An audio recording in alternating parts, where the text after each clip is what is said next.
안녕하세요. 앤드루스 한인교회 성도 여러분, 행복한 안식일입니다.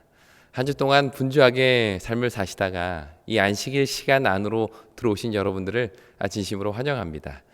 하나님께서 준비해 주신 이 시간 속에 이 아름다운 은혜와 축복을 마음껏 누리시는 이번 안식일이 되기를 간절히 바랍니다. 그럼 다 같이 묵상으로 우리 금요일 저녁 예배를 시작하겠습니다.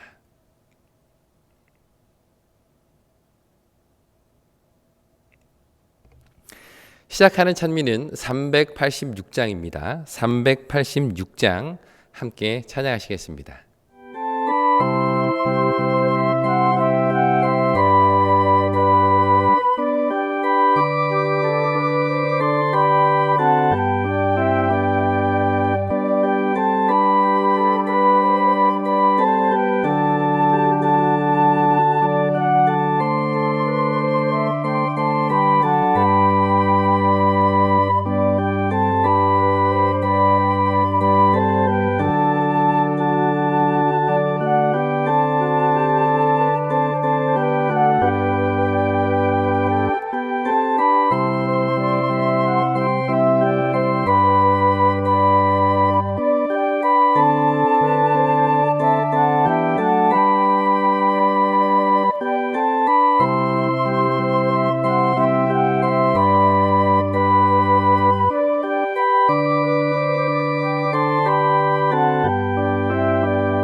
하늘에 계신 아버지 하나님, 우리에게 이 안식일의 시간을 허락해 주시니 그 은혜를 감사드립니다.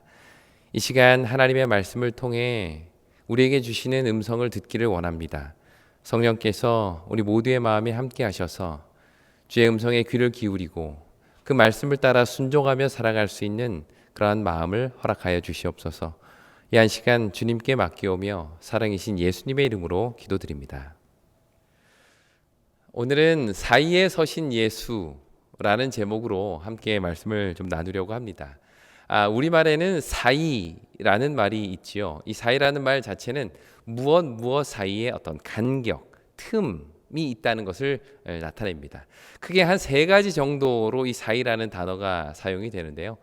먼저는 시간입니다. 한 때로부터 그 다음 시간까지의 간격. 우리는 그것을 사이라고 하죠. 예를 들어서 눈, 코, 뜰 사이, 또 쉴 사이. 여기서 말하는 이 사이는 바로 2시간 사이의 간격을 의미합니다. 뿐만 아니라 공간 사이의 간격을 나타낼 때에도 사이라는 표현을 씁니다. 서울과 인천 사이, 지구와 달 사이, 베리언과 뉴욕 사이. 여기서 말하는 사이는 공간의 간격을 의미하죠. 또 마지막으로 관계를 나타낼 때에도 이 사이라는 표현을 씁니다. 선후배 사이, 친구 사이, 연인 사이처럼 말이죠.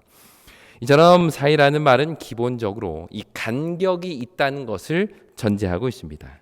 시간을 나타낼 때에도 2시간 사이의 틈, 공간을 나타낼 때에도 두 공간 사이의 간격, 또 관계를 나타낼 때에도 너와 나 사이의 간격, 사이, 틈, 그것이 바로 사이라는 표현이 담고 있는 말입니다. 그런 의미에서 이 사이라는 표현은 너와 나 사이의 간격을 전제한 표현이라는 것이죠. 그런데 오늘날 우리가 안고 있는 대부분의 문제와 갈등이 바로 이 사이 때문에 생겨나게 되는 것을 보게 됩니다. 예를 들어 어떤 게 있을까요? 오늘날 대부분의 사람들은 코로나라는 이 외부적인 바이러스와 사투를 벌이는 동안에 우리의 마음 속에 증오와 분노라는 이 내적인 병리 현상이 시작되었다는 것을 쉽게 잊고 살게 됩니다.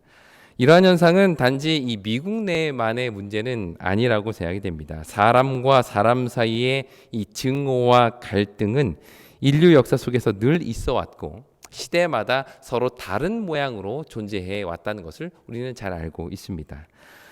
사람들은 이렇게 외부적인 바이러스를 막기 위해 다양한 노력들을 하죠. 마스크를 쓰기도 하고요. 손 세정제를 바르기도 하고 또 백신을 맞기도 합니다.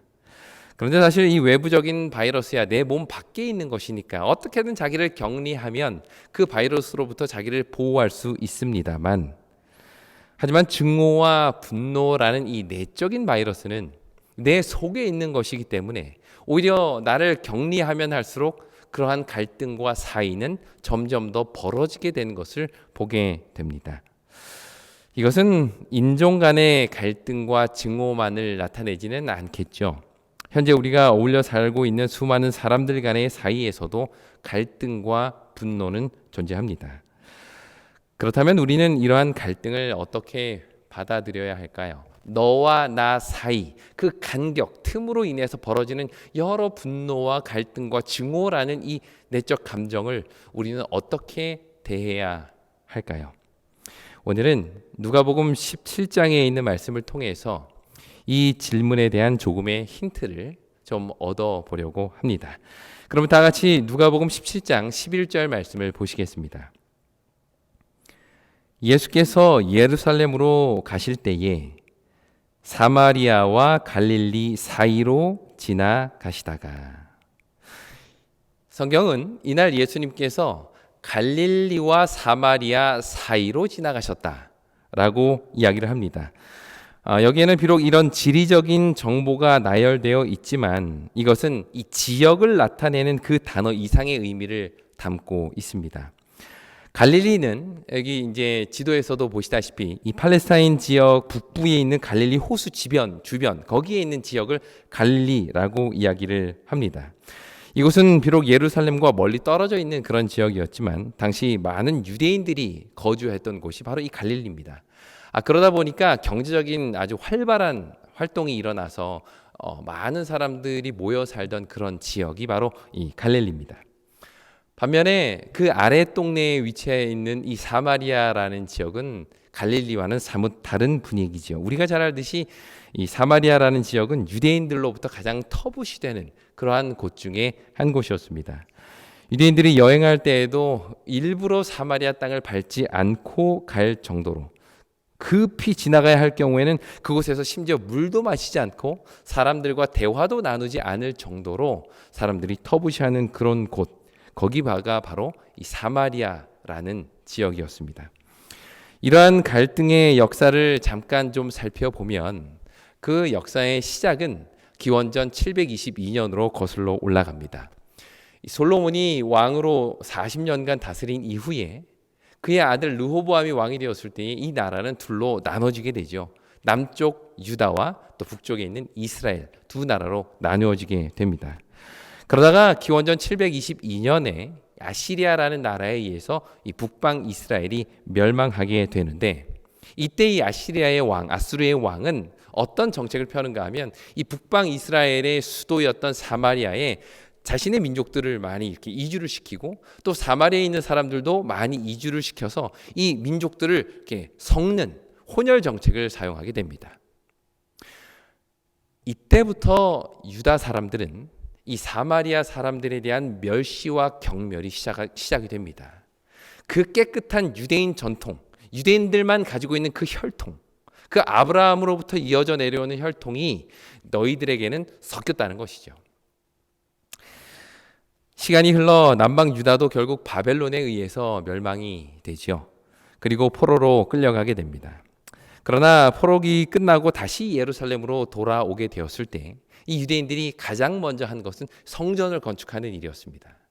근데 이때 사마리아에 있는 많은 유대인들도 우리도 그 일에 같이 동참하고 싶다라고 하면서 함께 성전을 짓기 위해서 몰려옵니다. 하지만 포로로 갔다가 돌아온 이 유대인들은 사마리아 사람들을 거부합니다. 너희들은 이 거룩한 성전을 짓는 일에 결코 동참할 수 없다라고 이야기하죠. 왜일까요?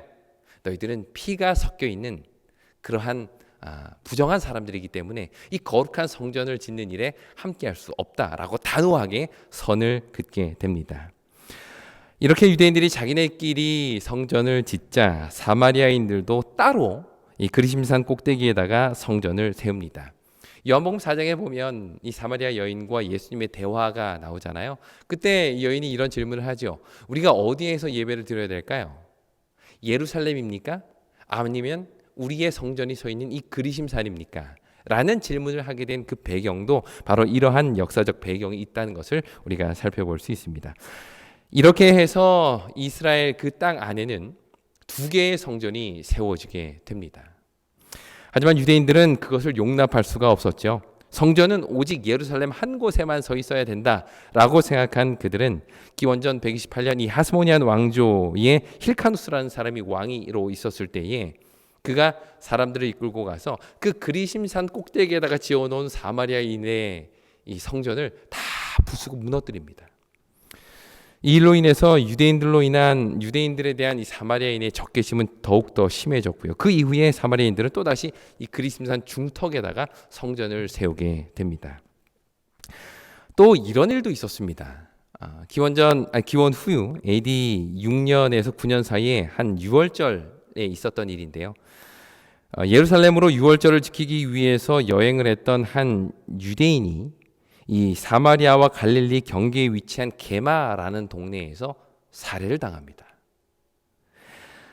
그러자 이에 대한 보복으로 많은 유대인들이 이 사마리아 동네 지역을 습격해서 많은 사람을 죽이게 되죠. 여기에 대한 또한 복수심으로 사마리아인들은 그 유월절에 사람들의 뼈를 모아다가 유대인들의 성전에다가 뿌려 넣습니다. 그래서 더 이상 이 유대인들의 절기였던 유월절을 그들이 온전히 지킬 수 없게 만든 것이죠.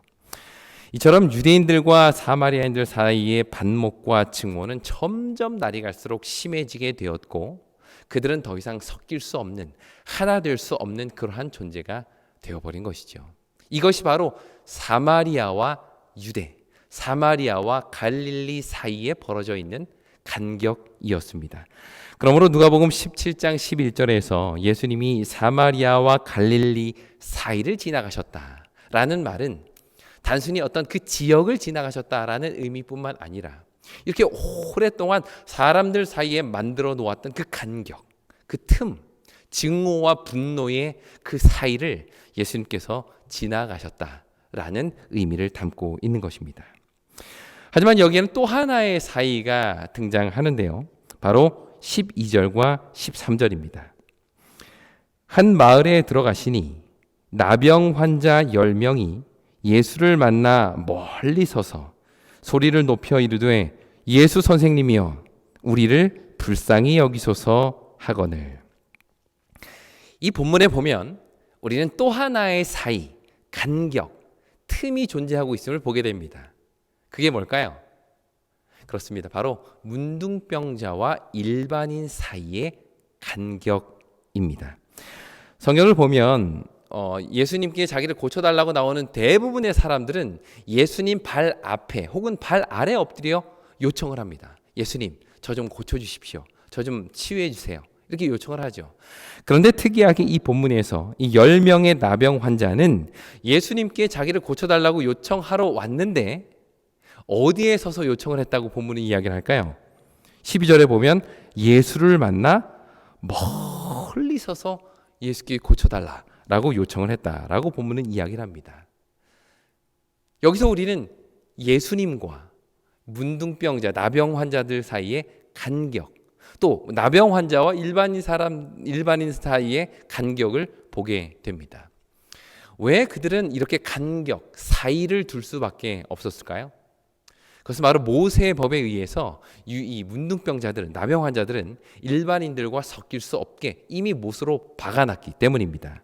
레위기 13장 46절에 보면 이런 말씀이 있습니다. 병 있는 날 동안은 늘 부정할 것이라. 그가 부정한즉 혼자 살되 진영 밖에서 살지니라. 이처럼 나병 환자들은 일반 사람들과 반드시 사이를 두어야만 했습니다. 더 이상 진영 내에서 살 수 없을 뿐만 아니라 혼자 지내야만 했던 사람들이 바로 이 나병 환자인 것이죠. 그래서 그들은 예수님을 저 눈앞에 두고 있음에도 불구하고 사이를, 간격을, 틈을 두어야만 했던 것입니다. 그러나 시간이 지남에 따라 이 나병 환자들과 일반인의 사이를 내는 것은 이런 공간적인 사이 그 이상을 의미했습니다. 당시 유대인들은 이 문둥병 자체가 하나님의 치심, 하나님의 손가락이라고 생각을 했습니다. 그래서 그 사람들의 죄로 인하여 하나님의 저주가 그들에게 임한 것이기 때문에 일반인들은 나병 환자들을 바라볼 때에 야, 너희들은 더러운 죄인이야. 하나님께서 너희를 치신 거야. 그러니 너희에게는 그 어떤 은혜도, 그 어떤 연민과 동정의 마음도 우리는 줄 수 없어. 라는 마음을 갖게 된 것이죠. 이처럼 모세의 법에 의해서 만들어진 공간적 사이는 시간이 지남에 따라 그들의 마음의 사이, 점점 마음의 간격으로 벌어지게 된 것입니다. 자, 지금까지의 내용을 잠깐 정리해 보면 이날 예수님께서는 두 사이를 지나가고 계셨습니다. 첫째는 사마리아와 갈릴리 사이, 또 하나는 나병 환자와 일반인 사이. 이날 예수님께서는 이 인간들이 만들어 놓은 이 두 사이, 분노와 증오 사이, 이 둘을 도저히 합치고 연합시킬 수 없는 그 사이에 예수는 서 계신 것이죠. 자, 그렇다면 이런 사이 가운데 서 계신 예수는 과연 이 사이를 어떻게 대하셨을까요? 어찌 보면 이것이 오늘 수많은 사이 속에서 갈등하는 이 상황에서 과연 우리는 이 사이를 어떻게 대해야 할까에 대한 하나의 대답이 될 수 있지 않겠습니까? 그러면 과연 예수님께서 어떻게 이 사이를 대하셨는지 함께 보도록 하겠습니다. 14절부터 16절에 있는 말씀을 제가 읽겠습니다. 보시고 이르시되 가서 제사장들에게 너희 몸을 보이라 하셨더니 그들이 가다가 깨끗함을 받은지라.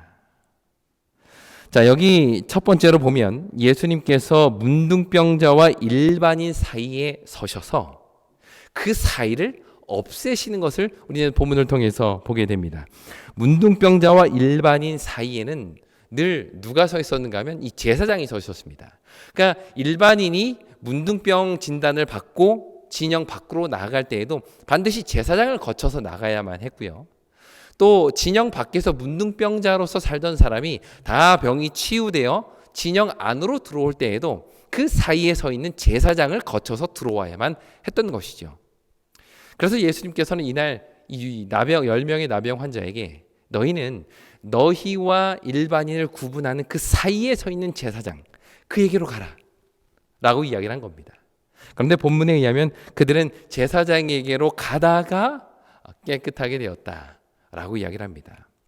이날 예수님께서는 당신의 능력으로 나병 환자와 일반인 사이를 없애시고 그들을 하나로 만드시는 것을 보게 됩니다. 그뿐만이 아닙니다. 여기 16절의 말씀을 보면 그 중에 한 사람이 자신이 깨끗하게 된 것을 보고 다시 돌아와서 예수님께 감사합니다 라고 이야기를 했는데 그 사람이 바로 누구였을까요?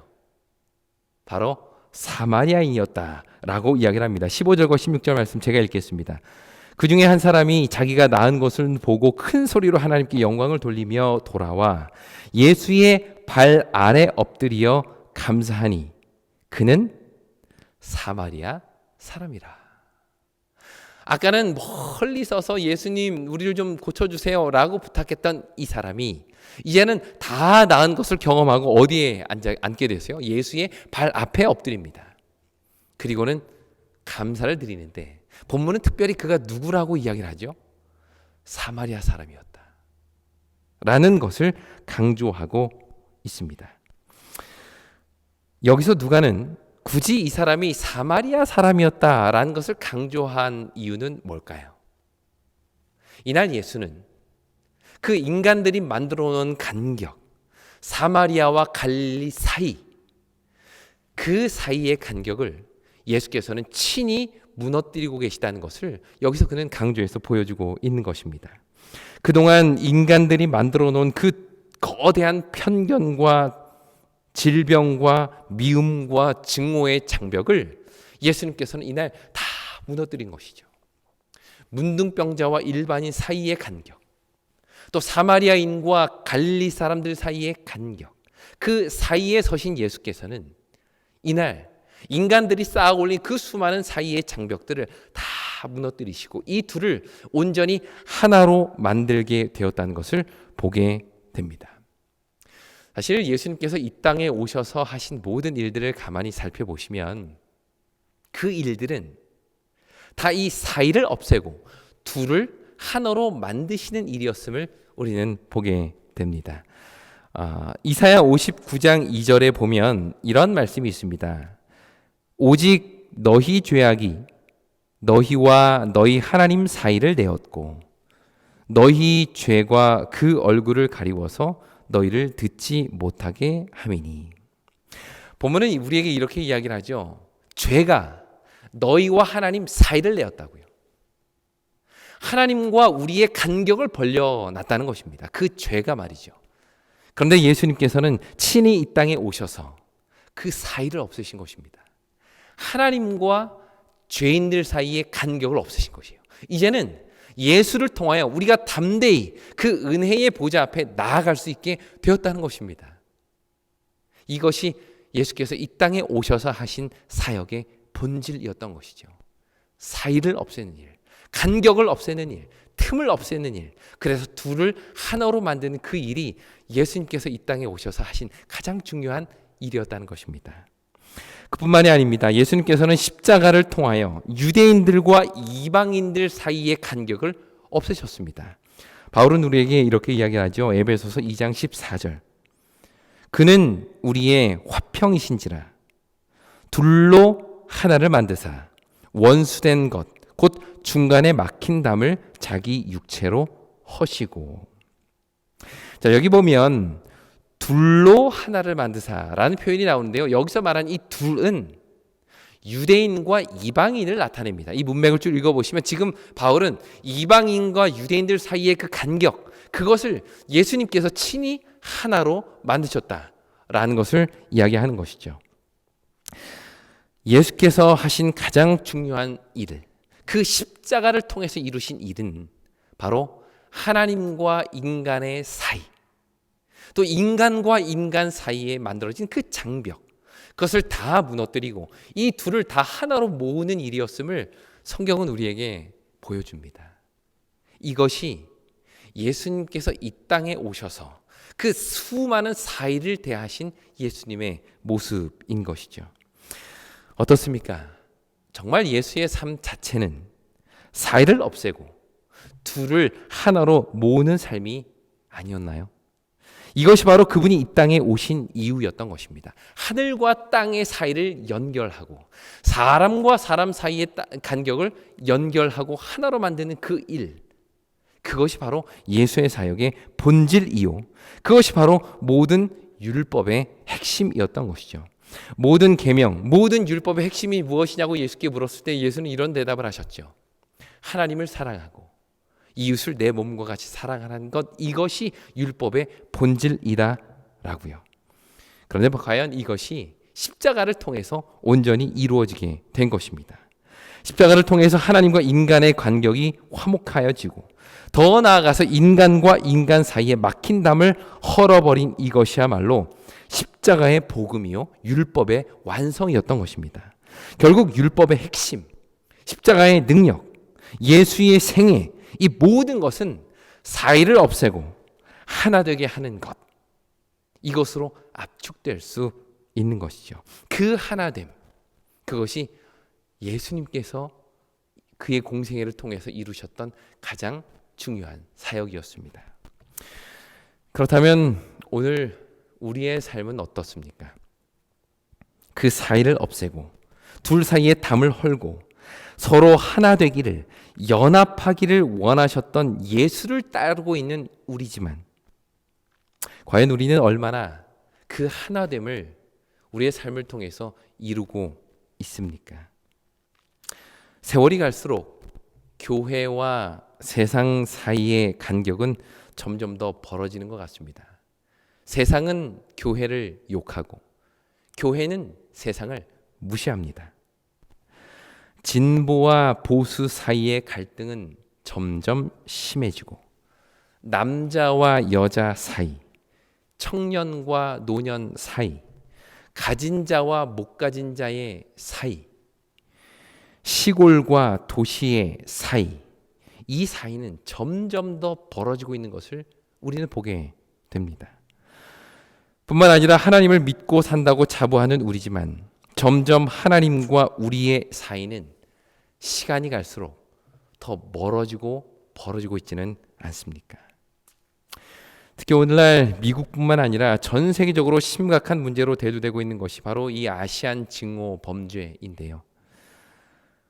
다름과 다양성을 존중해야 하는 이 사회에서 점점 흑인과 백인 사이, 미국인과 아시아인 사이를 구분하고 그 사이를 증오로 채워가고 있는 것을 우리는 보게 됩니다.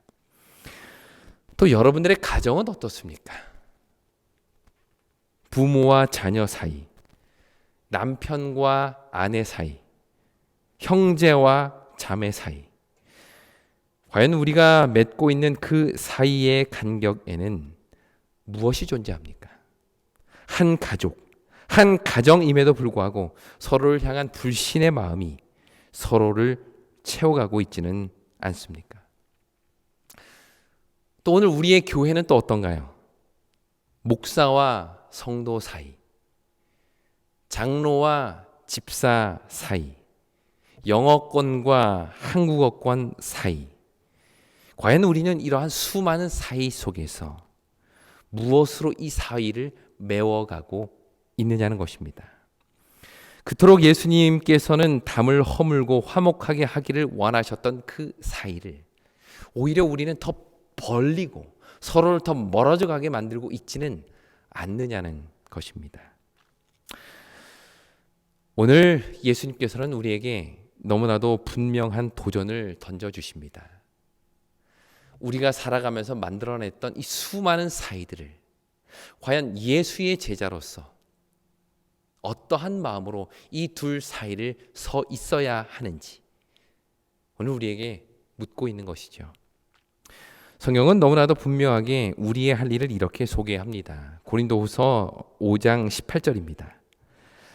모든 것이 하나님께로서 났으며 그가 그리스도로 말미암아 우리를 자기와 화목하게 하시고 또 우리에게 화목하게 하는 직분을 주셨으니, 예수를 통해서 하나님과 화목하게 된 우리는 중요한 한 가지 사명이 있다는 것입니다. 그것은 바로 화목하게 하는 직분이라는 것이죠. 우리의 가정 속에서 존재하는 그 사이, 우리 교회 내에서 존재하는 그 사이, 사회 안에서, 내 직장 안에서, 학교 내에서 존재하는 그러한 수많은 사이를 내가 어떻게 대해야 할지를 성경은 너무나도 분명히 보여주고 있다는 것입니다. 둘을 하나로 만드셨던 그 예수의 사역이 오늘 예수의 보혈을 통해서 하나님과 온전히 하나 된, 하나님과 간격이 이제는 하나가 되어서 주님의 앞에 담대히 나아가게 되는 그 예수의 제자로서 살아가는 오늘 우리가 그 사이를 어떻게 대해야 할지를 너무도 분명히 보여주고 있다는 것이죠. 오늘날 수많은 사이들 가운데서 나타내는 이러한 갈등 속에서 오늘 하나님께서는 저와 여러분이 그 사이를 없애는 하나님의 또 다른 제사장이 되기를 원하고 계십니다. 이것이 오늘 우리에게 주어지는 직분이요 도전인 것이죠. 간절히 바라기는 이것이 오늘 저와 여러분들의 직분이 되기를 간절히 바랍니다. 우리 스스로가 그 사이를 없애고 이 둘을 하나로 만드는 그런 예수의 역할이 되기를 간절히 바랍니다. 그런데 특이한 것은 이날 예수님께서는 이렇게 갈릴리와 사마리 사이, 또 문둥병자와 일반인 사이, 그 인간들이 만들어 놓은 수많은 갈등과 증오의 사이를 하나로 만들어 놓으셨는데 이날 유일하게 예수를 통해서 오히려 벌어지고 멀어진 사이를 보게 됩니다. 그게 뭘까요? 예수님이 오시기 전까지는 하나였는데 예수가 오시고 나서는 둘이 나눠지는 것을 우리가 보게 됩니다. 그 사이와 간격은 뭘까요? 본문은 우리에게 이렇게 이야기를 합니다. 15절부터 17절을 제가 읽겠습니다. 그 중에 한 사람이 자기가 나은 것을 보고 큰 소리로 하나님께 영광을 돌리며 돌아와 예수의 발 아래 엎드려 감사하니 그는 사마리아 사람이라. 17절. 예수께서 대답하여 이르시되 10사람이 다 깨끗함을 받지 아니하였느냐? 그 9은 어디 있느냐? 여기 보면 지금까지는 10명이라는 사람으로 하나로 등장했던 한 무리가 있었습니다. 10명의 문둥병자, 10명의 나병 환자로 존재했죠. 그런데 이날 예수로부터 치유를 받고 난 이후에 이 10명은 분명히 두 그룹으로 나눠지게 됩니다. 9명과 1명.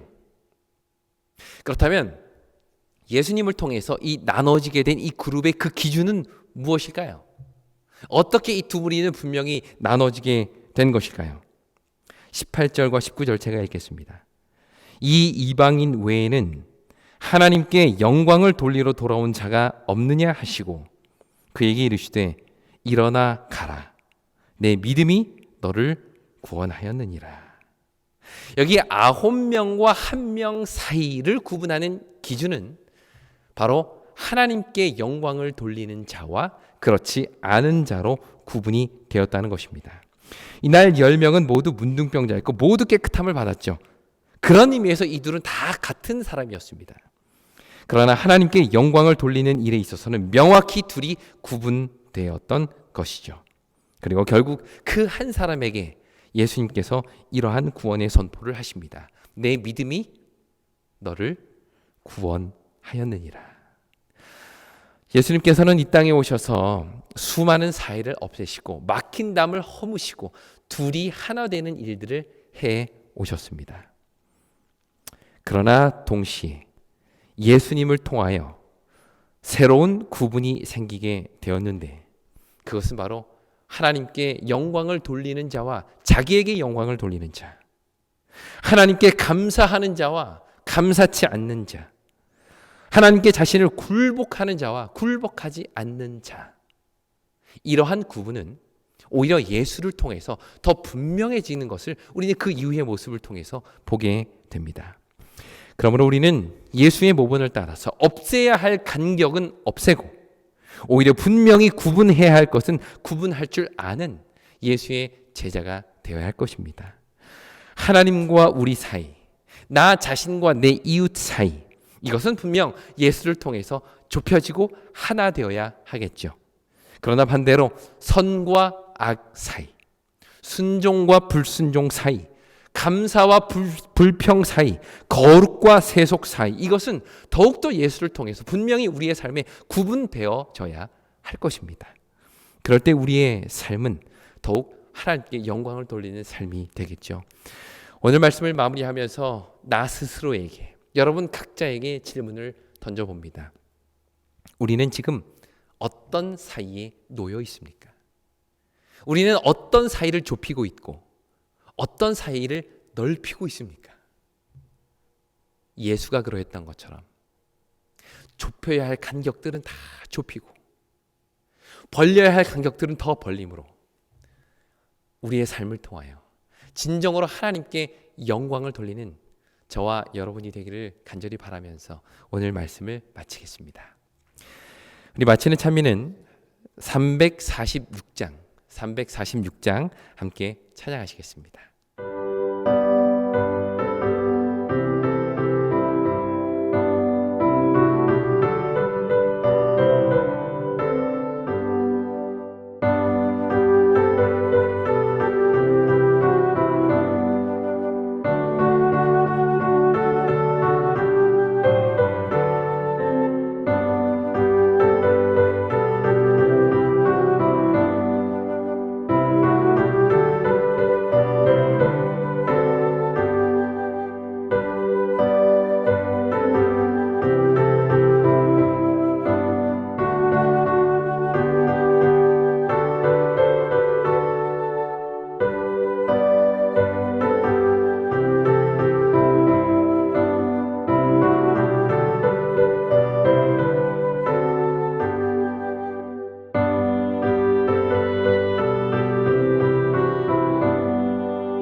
다 함께 기도드리겠습니다.